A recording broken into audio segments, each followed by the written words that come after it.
Joc Pederson has definitely been one of the Giants' better position players in 2022, but even after this win last night, Giants winning 7 of 8 and Pederson hitting a home run, his post-game comments sounded like he feels depressed, honestly, being on this team, and it didn't really sound like he wants to be back. So we're going to break down what he said and much more next. You are Locked On Giants, your daily San Francisco Giants podcast. Part of the Locked On Podcast Network, your team every day.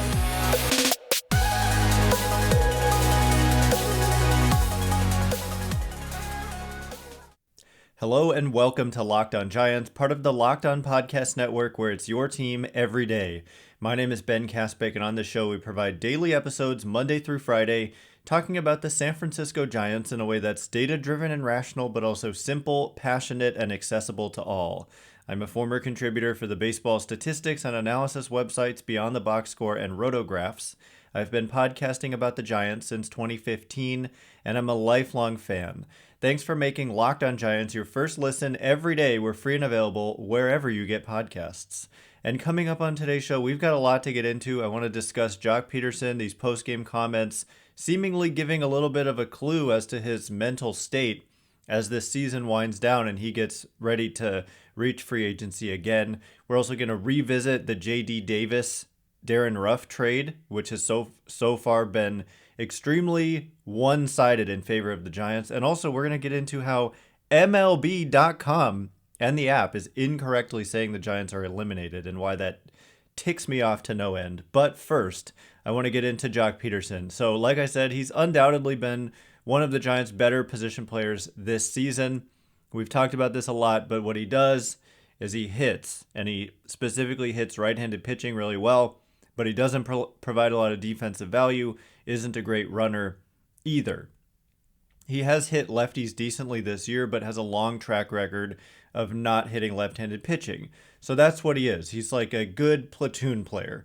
And these post-game comments, though, I got these from Danny Emmerman of KNBR, and a lot of reporters wrote about them as well. But what Pederson said when asked about just the Giants and being out of it here, he said, "It's not fun. I like playing in the playoffs. I signed up here after the team won 107 games, expecting to compete again. Things didn't go our way. Happens. I don't enjoy not playing meaningful baseball." Then he went on to say, "I think this team is really good. They won 107 games last year, dealt with some injuries, dealt with some other things that were tough.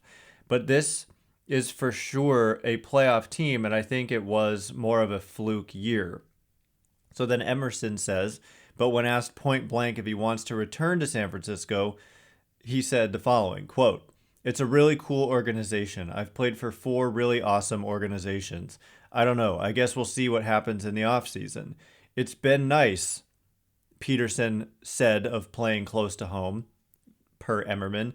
Quote, "I've really had fun, first-class organization. They do everything the right way, and I'm glad that I got to be a part of it for a year." End quote. And so there's a lot here, but the kind of dodging of the question, you don't hear like, "I would love to be back. I really want to be back, and hopefully we find a way to make it work." You hear more of, "It's been nice. I'm glad I got to be a part of it for a year." It sounds to me like a guy who doesn't want to be back next year. Like when he was asked, I read these first and then I watched the interview, and when he was asked about what it's been like playing close to home, he wasn't like, "Oh my gosh, it's been so fantastic being closer to home and being in my hometown." He was like, that's what he said. He said, "It's been nice," but he said it kind of like, I don't know. I don't want to, read into the way he says things. We should kind of take them at face value, but it just didn't have the tone of someone who was enthusiastic about being back.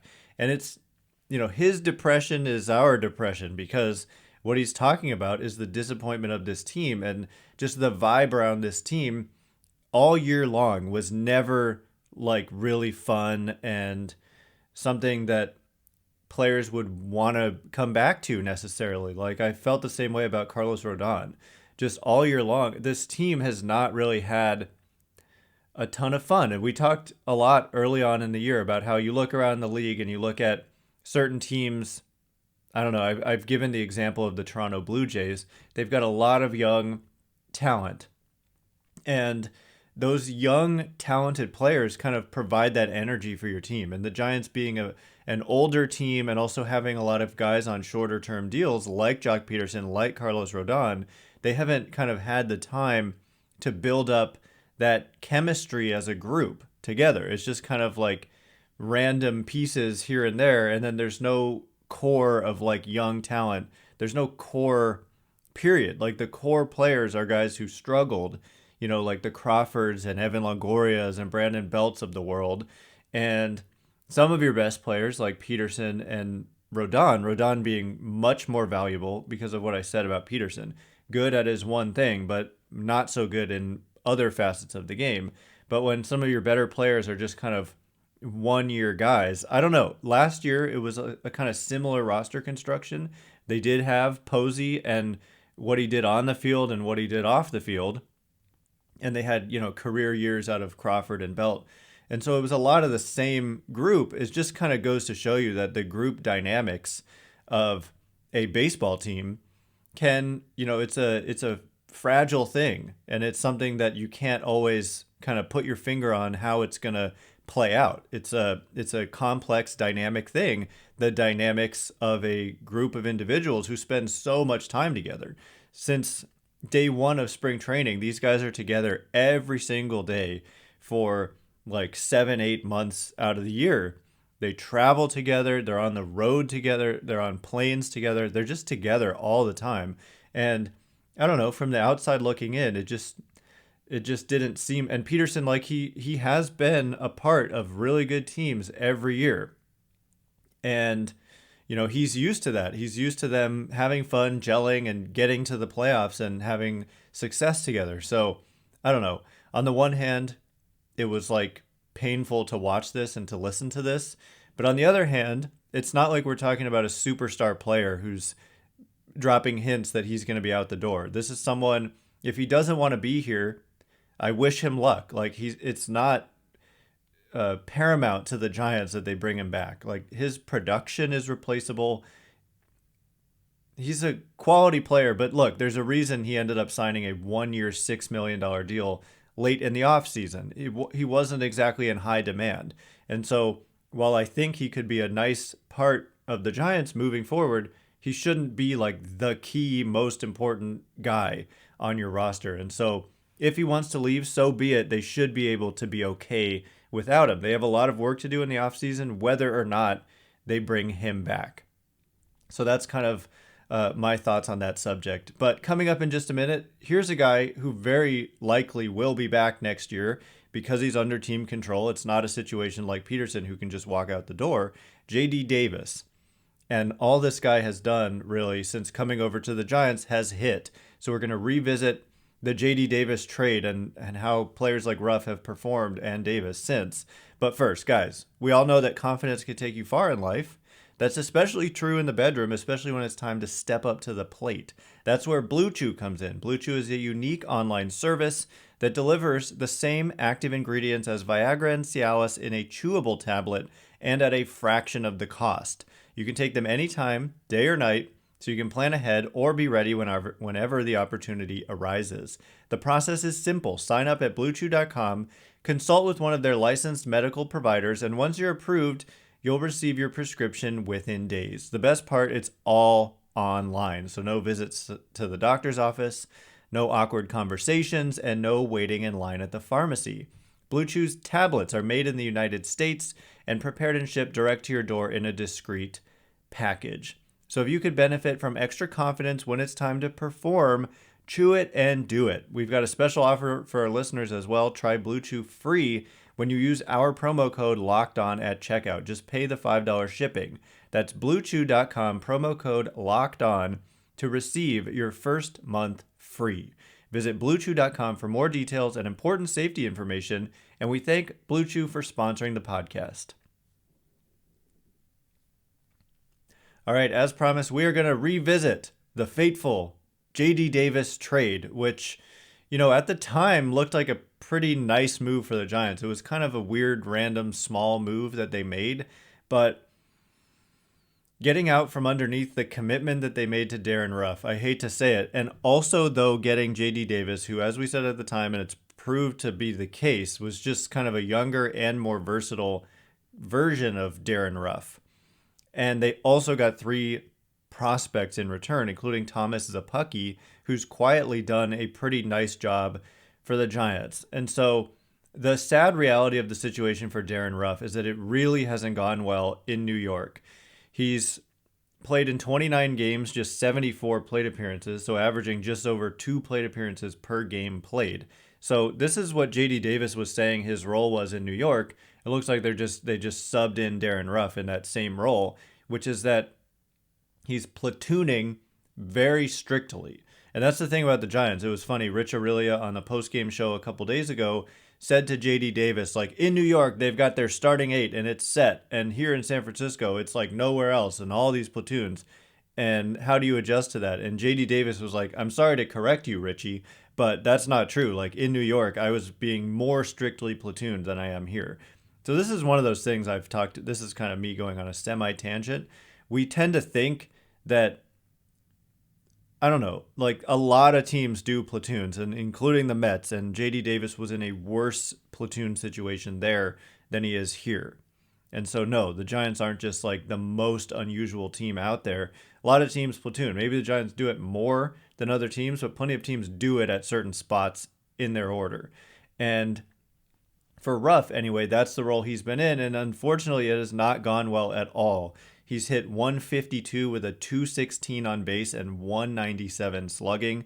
It's a 24 weighted runs created plus, and altogether, because his defense hasn't gotten any better, he's produced negative .8 Fangraphs wins above replacement in 30 games, 29 games. So disastrous, and that is by far the worst value of any player on the Mets this season. In the whole season, Robinson Cano was pretty bad in his 12 games there, and they cut him loose. But the thing about Ruf too is that they signed him before the season started to a guaranteed deal for this year plus next year, and then a club option for the year after that. But with Davis, what the Giants have gotten out of J.D. Davis is he's hit 288 with a 383 on base and 550 slugging, a 161 weighted runs created plus. By the way, 100 is league average. So if you're at 161, it means 61% above average offense. And for Ruf, like I said, he was at 24, meaning 76% below average offense. And for Davis, 1.2 Fangraphs wins above replacement in 42 games. So it is inflated. He's got a 417 average on balls in play with the Giants that is unsustainably high, but he is a guy who actually historically has run high averages on balls in play. He's clearly a guy who is going to hit for an above average on balls in play. His lifetime BABIP is 346, which is, when he puts the ball in play, and we don't count home runs as part of this, he gets a hit more often than the average guy. And it's probably because he hits the ball so hard on average. But overall, it's just been production, and he's been on a especially hot tear lately. Had 4 hits in the game at the finale in Arizona, including a mammoth opposite field home run into the pool off Mark Melancon, a right-handed pitcher. And then yesterday he hit another ball, not exactly the same spot, but right center at Oracle Park, and just kind of a no doubt home run. I do believe it was against a right-handed pitcher. Was it German Marquez? I actually don't remember, but I'm pretty sure it was against another right-handed pitcher. I think he had 3 more hits last night. So he's just been on a tear. And as I mentioned with the contract status, he is arbitration eligible for 2 more years. And so his salary this year is $2.76 million. And he's arbitration eligible again next year. And so he'll be in line for a raise, as everybody is in the arbitration process year to year. So I don't know, around $4 million. And it would be a 1-year deal for a guy who, by the way, Darin Ruf is 36 and J.D. Davis is 29. And so it's just looking like a slam dunk. And I haven't even mentioned the other guys who came back in that trade. So Thomas Zapucki is a guy who comes to the Giants with less than a year of service time. So he's a guy who's under club control for 6 additional seasons after this year. And He's 26 years old, a lefty who's throwing upper 90s. And by the way, with the Giants, he struck out 14 of the 43 hitters he's faced. That's a strikeout rate of 32.6%, which is very healthy. League average is around 22%. He's actually got a 2.53 ERA in 10 and 2/3 innings with the Giants. And his first start, or his first relief appearance of the year for San Francisco wasn't very good. And if we were to take that one out, I don't want to make a habit of just taking out the bad appearances. But if we take it out, he's got a 1.74 ERA over his last 10 and 1/3 innings. And I don't know. I mean, Thomas Szapucki kind of quietly, he's got really good stuff. He's got a big curveball. And then they received two other prospects who have done well in the minors as well as part of this Darin Ruf trade. So it really looks like a good deal for the Giants. JD Davis, I would be remiss if I didn't mention. He's also not a very good defender, like Darin Ruf, kind of plays different positions, first and third, but it's going to limit his value. He can really hit, but he's not going to provide a lot of defensive value or base running value, kind of similar to Joc Pederson, except maybe a little less of, not a little less, a lot less of a platoon player. And even if he was platooned, he'd be on the short side of a platoon, meaning facing lefties as opposed to facing righties. And we call it short side because there are just fewer lefties, more righties. So anyway, JD Davis, the Giants have that flexibility that if he were to have struggled here in the last couple months, they could have moved on from him without having committed salary to him next year like there is to Ruf. It's looking bad for Ruf. But I mean, here's the thing. The Mets are going to the playoffs, and you never know. Darin Ruf could have some big moments in the postseason, and then all would be right in the world from their perspective. And hopefully, I hope for that for Ruf, because he was a good Giant, and it's kind of tough. It's very tough to just get thrown across the country to a brand new organization when you're comfortable somewhere. You would just sign an extension here, and they just ship you off. It's tough. It's the tough reality of the business side of this sport. But from a performance standpoint, I mean, the performance has suffered, and that's why, JD Davis coming closer to home, I think it's smart. Sometimes you have to think, like, how is this going to mentally affect the player? And for Ruf, from what I've heard, it just hasn't been a good transition for him. And I mean, when you're struggling like that, it's no surprise. But they're committed to paying him next year, so it'll be interesting to see if they do end up playing out the entirety of that contract, or if they have to cut it short before it reaches its conclusion. So anyway, that's revisiting the trade. Coming up in just a minute, are the Giants eliminated or are they not eliminated? According to MLB, they're eliminated, but guess what? MLB is wrong. So we're going to get into it in a minute. But first, all right, as promised, are the Giants eliminated or are they not? If you just went to MLB.com and scrolled to the standings page, which we do like every single day as part of preparing for this show, you'll see the elimination number. And for the Giants, there's a big fat E next to them in the wildcard standings, which means eliminated.